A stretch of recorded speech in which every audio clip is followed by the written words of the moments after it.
langsung saja karena waktunya pantau. Jadi yang pertama tadi saya kira sudah terkait diskusi kita hari ini menyangkut tentang jelasan dari guru saya Pak Usman tadi. Kemudian dari Pak Esen menjelaskan bahwa salah satu daerah ya di Sulawesi Selatan ini, daerah Luwu itu adalah daerah yang sangat rentan bencana. Dengan penjelasan secara teori tadi yang disampaikan oleh beliau-beliau, baik dari sisi kelapukan geologinya, kemudian dari aspek aspek hidrologi ya,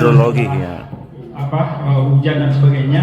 Nah, menurut saya sudah nyambung sebenarnya disampaikan tadi teman dari Pusat Pengembangan Ekorejen, kemudian Dinda Hasan, bahwa seharusnya ada rekomendasi keluar bagaimana mencegah aktivitas di daerah rawan itu terhadap kegiatan-kegiatan yang memungkinkan terjadi percepatan atau penambahan terhadap aktivitas kebencanaan itu sendiri. Salah satunya adalah kegiatan tambang.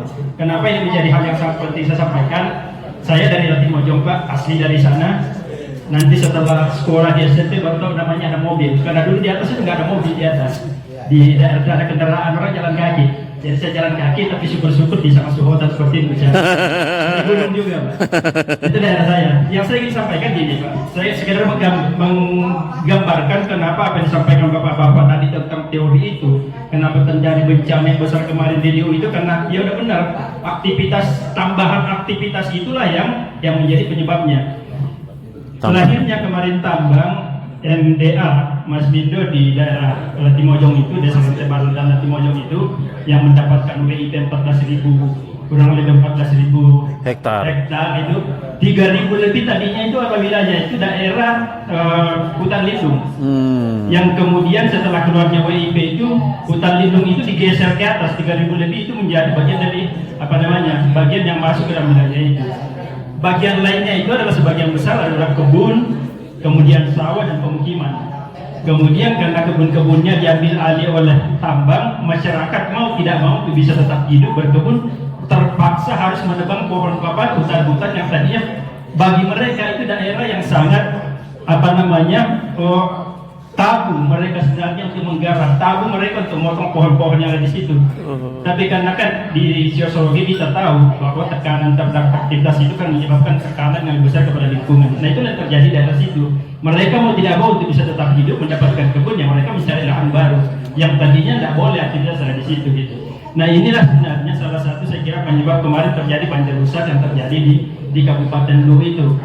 Dan jangan lupa Bapak-bapak, karena Prof. Ilham, kemudian Pak Usman, teman-teman yang lain banyak dari Unhas yang memberikan rekomendasi juga itu, yang dari sisi AMDAL itu teman-teman dari Unhas juga gitu. Kebetulan beberapa kawan itu kawan-kawan juga pas teleponan waktu terjadi banjir besar itu, saya lama lewat Pak Pak Kamarudin, Pak Kamar kasih nomor teleponnya, saya salah satu sahabat di sana, ternyata teman juga yang mengkaji AMDAL-nya di sana. Saya lama berdebat dengan beliau dengan kondisi-kondisi. Saya bilang seharusnya apa yang disampaikan tadi oleh Pak Suwardi, apa yang disampaikan oleh Dinda Hasan itu, bahwa rekomendasikan penurunan aktivitas tambang daerah situ. Daerah hulu, Pak. Dari hulu itu daerah hulu, sumber 3 sungai besar yang ada di Luwu itu. Ada Sungai Susu, ada di Rantebala, ada sungai satu lagi dari itu menyatu. Di beberapa media selalu saya menyampaikan, 4 tahun lalu saya sampaikan, kalau tambang ini tetap beraktivitas, kemudian timbulnya isinya dari eksplorasi menjadi eksploitasi, ada aktivitas di atas, maka bencana besar akan terjadi di Luwu. Kenapa? Ini sumber air, baik sumber air Bedaya pada Kabupaten Luwu, Bajo Barat, Belopa dan sebagainya. Juga itu adalah sumber air pengairan bagi ribuan sawah yang ada di situ. Bayangkan kalau sungai ini terjadi pencemaran, ada merkuri dan sebagainya, kemudian mencemari sungai, habislah daerah Luwu sebagian.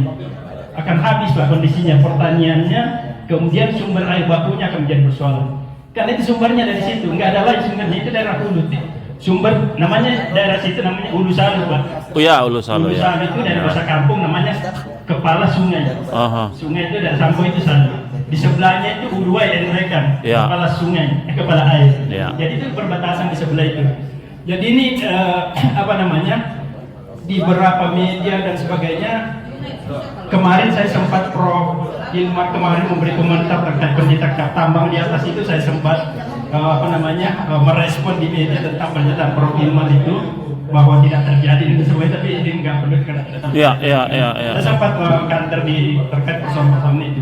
Artinya apa Bapak Ibu sekalian, bahwa saya kira apa yang disampaikan oleh kawan-kawan yang paham kondisi lingkungan itu tidak diperdulikan oleh kawan-kawan yang ada di Pemda, pengambil kebijakan, oleh kawan-kawan yang melakukan kajian-kajian lingkungan Di kampus. tidak sejalan maupun kampus itu sendiri. Prof. Maaf, kadang-kadang tidak sejalan di kondisi itu. Jadi saya kira memang jangan di forum-forum seperti Iya, betul. tapi justru paling bagus kalau secara kelembagaan yang memberikan rekomendasi. Iya, Katakanlah iya. Unhas mengeluarkan rekomendasi, tambang tidak cocok di daerah Timojong, tambang tidak cocok di daerah Seko, tambang tidak cocok di beberapa tempat yang bisa menjadi sumber kebencanaan. Karena tadi secara Unhas teori lagi, tadi, iya. saya kira ini juga sekaligus titipan bagi anggota dewan yang baru dilantik, Ibu Enceng dan Ibu Enceng ini, kawan-kawan, Ibu Enceng. supaya ini menjadi sebuah persoalan.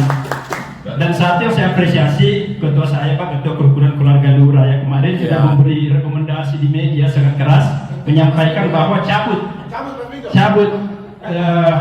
IUP Mas Mindo yang ada di Timojong itu. Terima kasih Pak Asbi, dan itu direspon banyak, sangat baik oleh kawan-kawan banyak di sana. Saya kira itu tambahan Kanto. Terima kasih Kanto atas waktu yang diberikan.